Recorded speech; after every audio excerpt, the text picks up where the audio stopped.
Hoş gördük herkesi. Bu günləri artıq 7-ci gündür acılığa davam edirəm. 7 günümüz tamam oldu. Yəni əgər müşahidə edən insanlar varsa, onlar artıq mənim üz cizgilərimdən baş verənləri hardasa hiss eləyərlər və görərlər. Yəni mənim çəki oranım düşüb.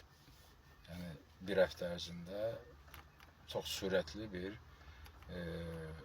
yağ yanma gedib məndə orqanizmdə və çəki kəskin şəkildə də aşağı düşüb.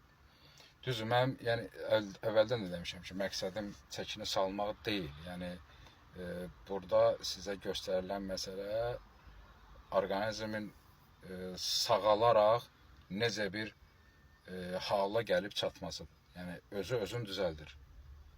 Özünü düzəldir. Müəyyən vaxta qədər əlbəttə ki, mən dediyim məsələn maksimum müddət 20 gündür.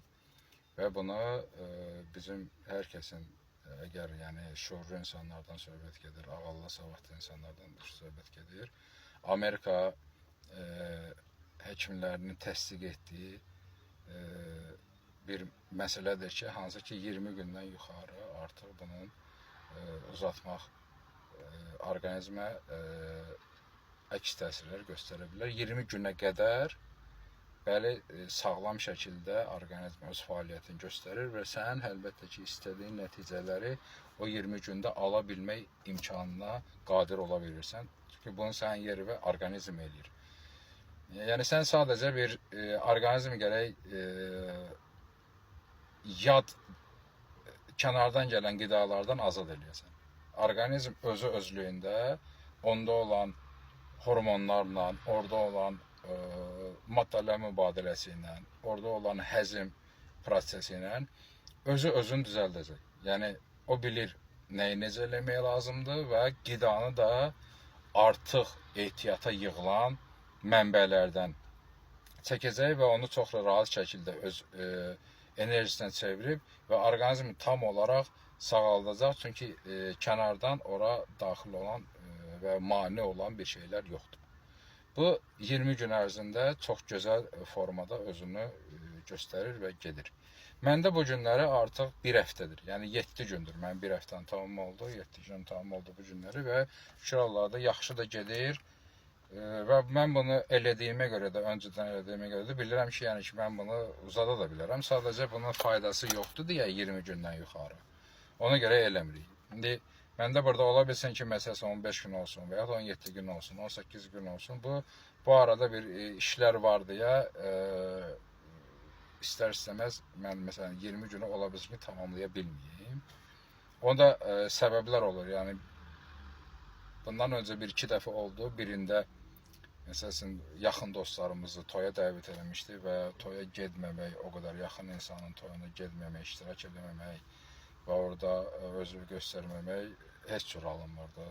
Yəni bizim bir əlbəttə ki, cəmiyyətimizin, insanların bir-birinə olan münasibəti fərqlidir adətimizə, ənənəmizə görə. Və bir başqa vaxt, ondan sonra ikinci hətta mən yenə də eləyəndə belə bir şey, orada da belə bir şey oldu. Yenə də irəlidə toy var idi. Ona görə həmin o aclıq prosesin məndə cəmisi 2 həftə çəkmişdi. Ondan öncəki tam 20 günü tamamlamışdım. Sonra bir dəfə 2 həftə çəkmişdi. Yəni o artıq 20 gün olmadığı üçün mən o barədə danışmırdım. İndiki vəziyyətdə də düşünürəm ki, ayın 18-nə qədər məncə belə bir şey eləyə biləcəm. Çünki 18-i yenə bir tədbir var. Yenə də istər-istəməz bunu yəni məndən asılı olmayaraq dayandırmaq vəziyyətində olacaq. Amma bu qədər vaxt özlüyündə çox normal bir şeydir. Çox yəni rahat bir şeydir. Bəs edir. Yəni hardasa bəs edir. Doğrudan da bəs edir. Yəni o 18 gün özü elə bir həddir ki, yəni ona hər adam gəlib çata bilmir. Eləyirlər məsələn, bax, məsələn 5 gün eləyirlər, 3 gün eləyirlər, 1 həftə eləyirlər.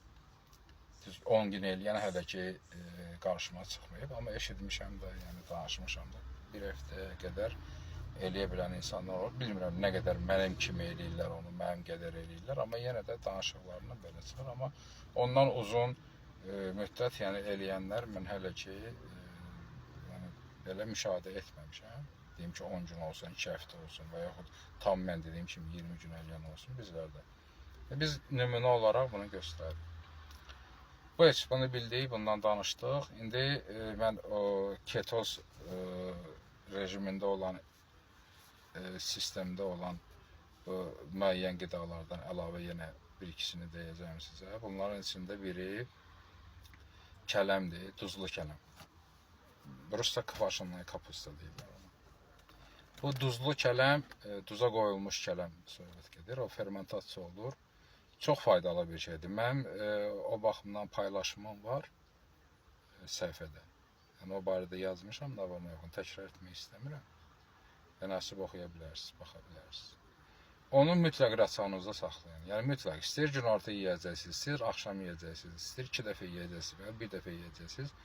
Həmin o kələmi, fermentasiya olmuş duzlu kələmi saxlayın qarşınızda və onu yayını da, qışını da daima yeyin. Çox faydalı, çox lazımlı bir şeydir. Ketozda olanda isə onun yəni vacibliyi çox önəmlidir. Ona görə onu öz rasionunuzda saxlamalısınız.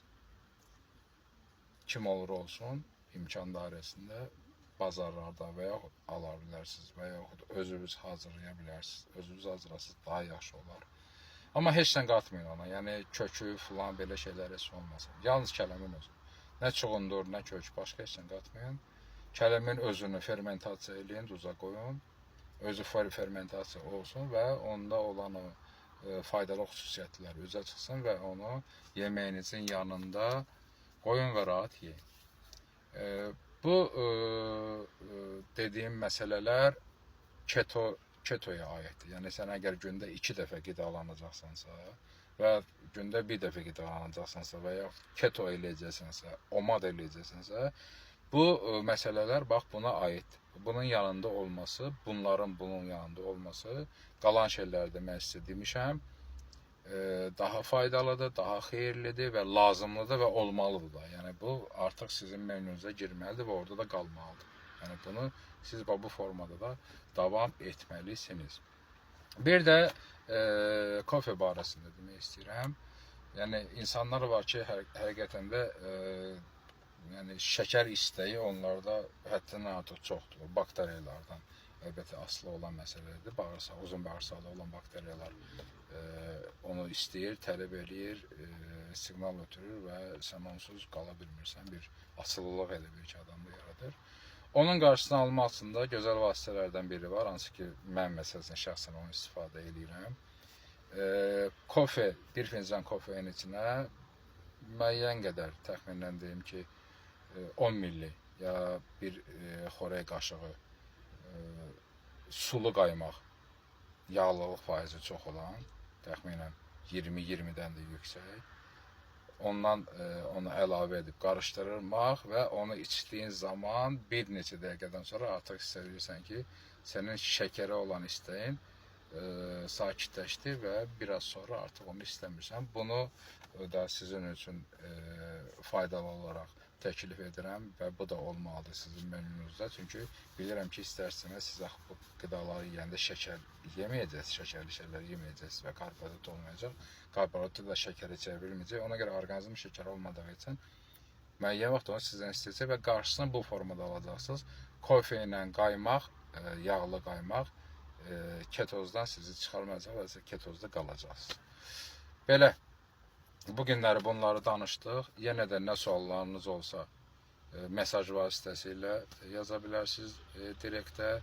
Kommentari yazın, zəhmət olmasa dostlar, tanıyanlar, yaxınlar, səhifəmiz çox insanın qarşısına çıxsın, görsünlər, tanısınlar, bilsinlər, suallarını versinlər və bizim dediklərimizdən faydalansınlar.